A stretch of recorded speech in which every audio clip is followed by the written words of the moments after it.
हमारे समाज का एक महत्वपूर्ण हिस्सा है। ये वह स्थान है जहां हम बीमारियों से उबरने के लिए आते हैं। अस्पताल के डॉक्टर, नर्स और अन्य स्वास्थ्य कर्मचारी हमारी देखभाल करते हैं, हमें स्वस्थ बनाने में मदद करते हैं। अस्पताल में किस तरह से मरीजों का इलाज होता है, किस तरह से जांच परीक्षण होता है, इस सब के चलते हमने बात की दिल्ली के राजन बाबू टीबी हॉस्पिटल्स की। जी हाँ, दिल्ली का राजन बाबू टीबी हॉस्पिटल विगत कई वर्षों से अपनी सेवाएं दे रहा है। यहाँ पर लोग किस तरह से जांच परीक्षण कराते हैं, कैसे स्वास्थ्य लाभ उठाते हैं और आपातकालीन सेवाएं किस तरह से मरीजों को मिलती हैं। युगधारा न्यूज ने खास बातचीत की डॉक्टर नीलांग तले से, जो चीफ मेडिकल ऑफिसर हैं राजन बाबू टीबी हॉस्पिटल के।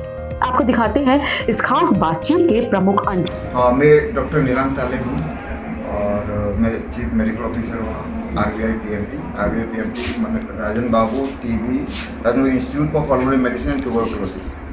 यहाँ पे टीबी के मरीज के साथ में जो भी लंग डिजीज है, जो फेफड़े का जो बीमारी है, जो भी आस्थमा हो गया, जो सांस का बीमारी हो गया और निमोनिया हो गया, कोई भी जो लंग इन्फेक्शन के साथ में जो भी आता है, प्लूरल इफ्यूजन हो गया, तो एम्पाइमा हो गया जो पस बढ़ जाता है फेफड़े में, तो सबका जो लंग्स का रिलेटेड, फेफड़े के रिलेटेड जितना भी बीमार है उसका इलाज यहाँ होता है। और ये Rajan Babu institute for pulmonary medicine tuberculosis, पहले इसको राजन बाबू टीबी हॉस्पिटल कहा जाता था और ये देश का सबसे बड़ा टीबी हॉस्पिटल है। और इसमें पेशेंट हर राज्य से आ सकते हैं, केवल दिल्ली के लिए बोल के नहीं है, दिल्ली के बाहर के लोग, यूपी, बिहार, हरियाणा, राजस्थान, जो आसपास के जितना राज्य है वहीं से भी पेशेंट आते हैं, ज़्यादातर यूपी से आते हैं। और यहाँ पे हमारा हर फेफड़े का रिलेटेड जितना भी बीमार है उसका इलाज और पूरा मुफ्त में किया जाता है। टीबी का दवाई जो हमारा राष्ट्रीय प्रोग्राम से आते हैं वो भी मुफ्त है, टीबी का हर जांच मुफ्त है। और उसके साथ में जो भी लंग्स का रिलेटेड, जो फेफड़े का पल्मोनरी जो बोलते हैं, लंग्स से रिलेटेड जो भी बीमार है उसका जो दवाई मुफ्त में दिया जाता है। कभी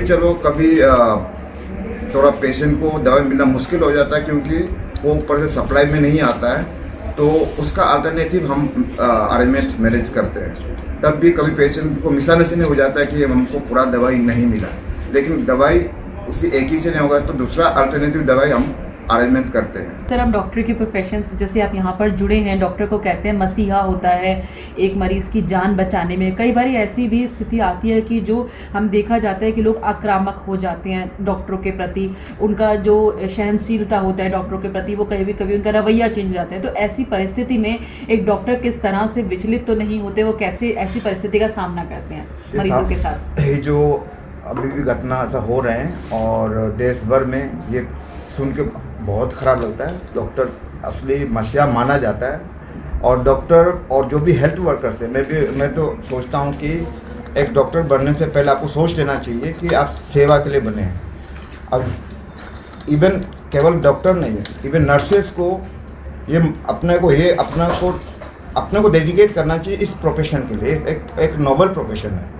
तो आपने बार बार आपका जो मैगजीन में भी मुझे स्वामी जी के साथ में रिलेट करते हो, स्वामी विवेकानंद के साथ में, मैं बता दूं कि मैं जब सर्विस ज्वाइन किया सबसे पहले यहाँ पे मेरे टेबल में ही उनका फ़ोटो रखा है, उनका work is worship, service to man is service to God, उसको मैसेज में लेके रखा हुआ मेरे प्रोफेशन में। तो पहले डॉक्टर्स और नर्सेज जो भी हेल्थ केयर वर्कर्स है, पहले आपको मान लेना है कि हम एक नोबल प्रोफेशन में हैं और हमको लोगों का सेवा करना है। और आपके पास कोई खुशी हो कि खुशी के टाइम में कोई नहीं आएगा, दुख के टाइम में आएगा। जब तकलीफ़ होगा, शरीर में बीमार होगा, तभी परेशान होकर आपके पास आएंगे, हेल्थ वर्कर के पास। तो इसलिए आपको सबसे पहले एक इंसानियत को समझना है। अब पहले अपने को आप मानना है कि मैं एक इंसानियत के नाते मुझे सेवा देना है, वो समझना है। और पेशेंट को भी चलो भावुक हो जाते हैं। मैं अभी 2-4 दिन पहले भी यहाँ पे हुआ था मारपीट, तो अपना नर्सेस को स्टूल फेंक के गए। हमारा अभी रिसेंट 2 दिन पहले का हमारा हॉस्पिटल वार्ड का इंसिडेंट है।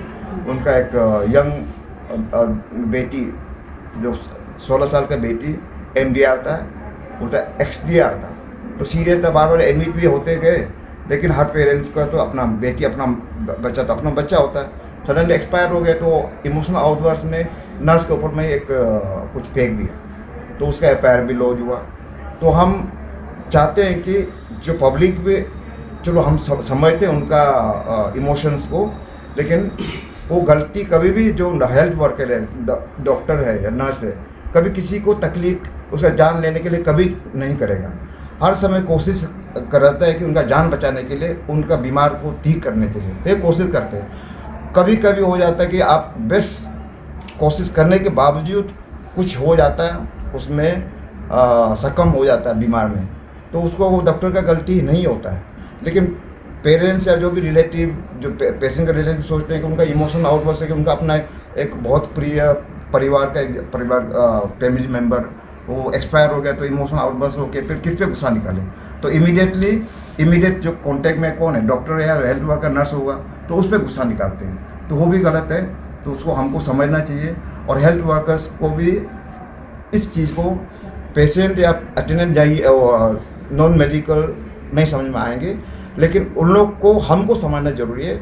जब उनका इमोशनल आउटबर्स्ट होता है तो हमको रिएक्ट नहीं करना, उनको काउंसलिंग करना, समझाना है, और सिचुएशन को अकॉर्डिंगली डील करने से थोड़ा सा जो ऐसा इंसिडेंट थोड़ा मिनिमाइज हो सकता है।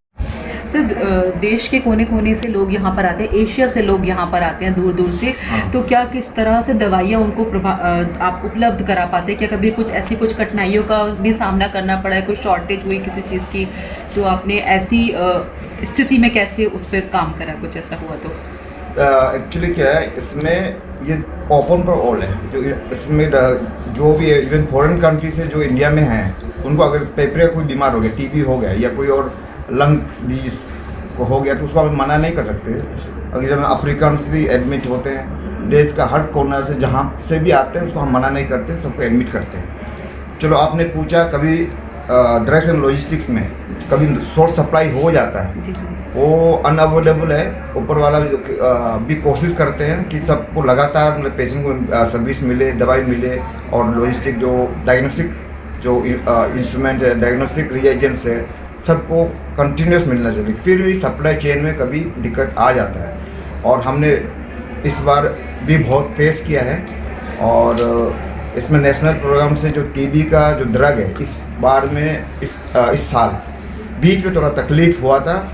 ये केवल यहाँ तकलीफ़ नहीं हुआ, देश भर में तकलीफ़ हुआ है, वो सब जानते हैं। लेकिन फिर भी हम अपना पेशेंट के लिए, और गरीब पेशेंट होते हैं, और TB का जो स्पेशली MDR TB का जो दवाई है बहुत कॉस्टली है, वो ज़्यादातर मरीज अफोर्ड नहीं कर पाएंगे।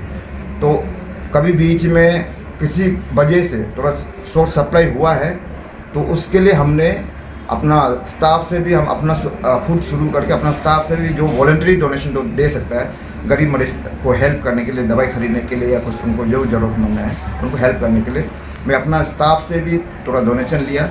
लेकिन फिर मुझे भी ख़राब लगे, स्टाफ भी बेचारा उनका सैलरी है, कहाँ से लगातार देंगे, कभी दे दिया कोई बात नहीं। फिर मैंने अपना जो NGO से, जो फिलैंथ्रोपी से, जो थोड़ा समाज को थोड़ा डोनेट करना चाहते हैं, तो उनसे मैं खुद पर्सनली रिक्वेस्ट कलेक्ट करके भी थोड़ा अरेंजमेंट बीच में कराया है।